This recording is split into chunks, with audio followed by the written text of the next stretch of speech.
With college tuition and other expenses increasing every year, it's a struggle for most families to come up with the money to pay for all of it. Even paying for a portion of it can be difficult. That leaves many students trying to find scholarships and applying for loans.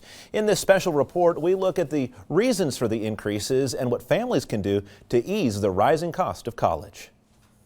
I was originally going to CMU, but the cost for over 4 years was so expensive. So I'm going to do 2 years of community college to lessen up my costs. Galia Williams is enjoying the college experience on a smaller scale to start.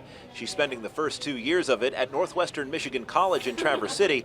She says the community college helps her get core courses out of the way instead of shelling out a lot more money for them at a traditional 4-year school. That's what really deterred me from going to a big university. In addition to having a job at a local restaurant, Galia has several other ways to make sure she can cover expenses. Either doing student loans, a lot of them, scholarships, and Pell Grant.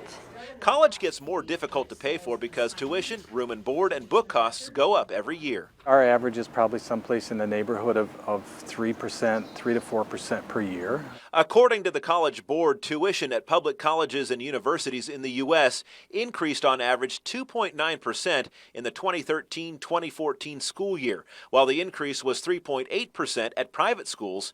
NMC President Tim Nelson says the school's costs continue to rise while steadily losing state money. If the state funding declines, property taxes stay the same, you absorb some of the changes in your cost structure through efficiencies, and the rest, yes, they have to either be absorbed by increasing revenue through tuition or finding other revenue sources. Pam Palermo is the director of financial aid at NMC. She says students needing help paying for college should fill out what's called a free application for federal student aid, or FAFSA.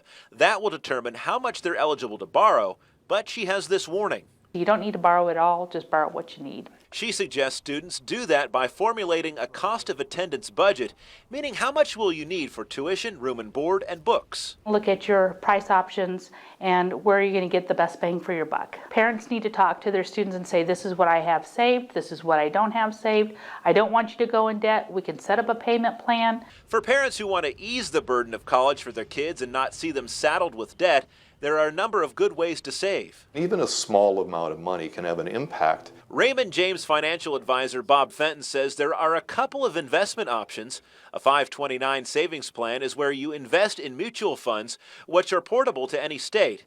Then there's the Michigan Education Trust, which is a prepaid college funding mechanism, but students must use it to go to an in-state school. We can kind of help sift through, if you will, all the aspects of the plans that are available to them, and then help them ascertain which really are the best ones at this moment in time. Besides working, Galia did some preparing before college to find ways to get the money she needs. She says it went a long way toward launching her education. Yeah, that was a big concern. That's why scholarships was so important to me my senior year, and signing up for them and being a part of Honor Society so I could get that opportunity to get a scholarship. And when Galia is finished at NMC, she plans to enroll at Bowling Green State University in Ohio.